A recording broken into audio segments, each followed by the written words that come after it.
For the political implications on all of this and the most recent indictment, I'm joined now by Republican strategist and former Reagan administration official Craig Fuller. Thank you for being with us this morning. So let me just get your reaction, take your temperature on the indictment finally coming down, understanding more clearly the 4 charges against the former president. First, I should say I'm not an attorney. I think it's actually another sad day for America. It's another indication that the prosecutor has an abundance of evidence and convinced citizens in a grand jury that there is enough information, and from what they heard through witnesses, enough information to indict the former president. And it suggests, although each of the individual issues that have been raised might be questioned individually, collectively, it shows a pattern of activity totally designed to disrupt the decision of the voters in the 2020 election. Politically, those who seem to support Donald Trump, no matter what, I suspect stay with him.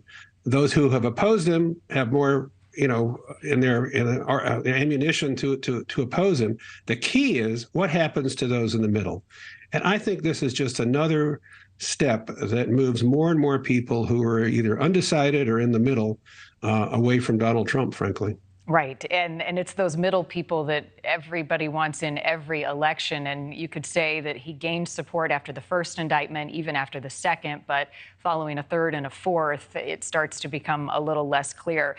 In a historical context, Craig, how do these charges impact the American political system? How people feel right now about politics, about government? I've thought for some time we're just in uncharted waters. We've never seen anything like this. Almost any one of the issues around which he's been indicted past or as of yesterday would have been disqualifying years ago. And I think what it's contributed to is this overall discouragement about our politics in America. And it's why the percentage of people who say they're aligned with Republicans has been declining. The same, by the way, is true for Democrats. And it leaves this big group in the middle that just isn't sure exactly where they fit, at least now. And there's a warning here, because I think the polling is affected greatly by this. I think those who hear Donald Trump's name and support him on the Republican side, when asked, they say they're for Donald Trump. The government's after him and he's my guy. But when they begin to go into these state races, which really begin fairly soon in primaries early next year, they're confronted by people, and there's a number of distinguished Republicans running. They're confronted by people who don't have all this baggage, who have a clearer path to success, frankly, than Donald Trump would have.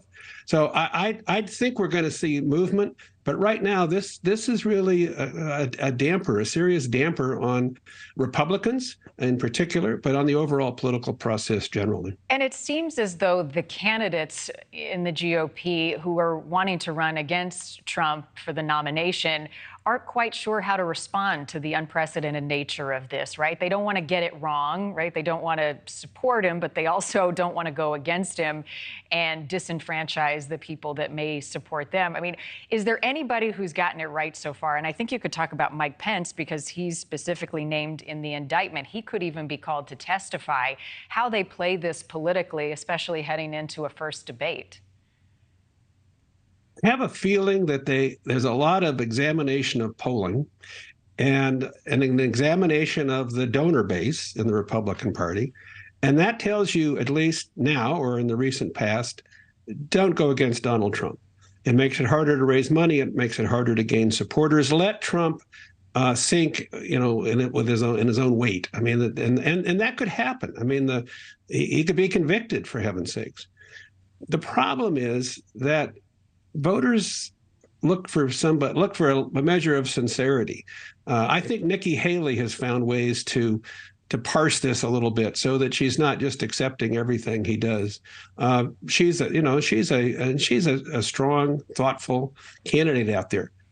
Low in the polls, to be sure, but I think candidates will begin to be somewhat more willing to raise doubts about Trump as this builds. But to be sure, it's an uphill road, and it's why a lot of candidates Take somebody like Governor Larry Hogan here in my state of Maryland. It's the reason they didn't get in, because they didn't see a path forward. Larry Hogan may see one now, by the way. I'm not sure it's the best path for him or the country. Thank you for watching. Go to newsnationnow.com to find NewsNation on your television provider. And don't forget to click the red subscribe button below to get more of NewsNation's fact-driven, unbiased coverage.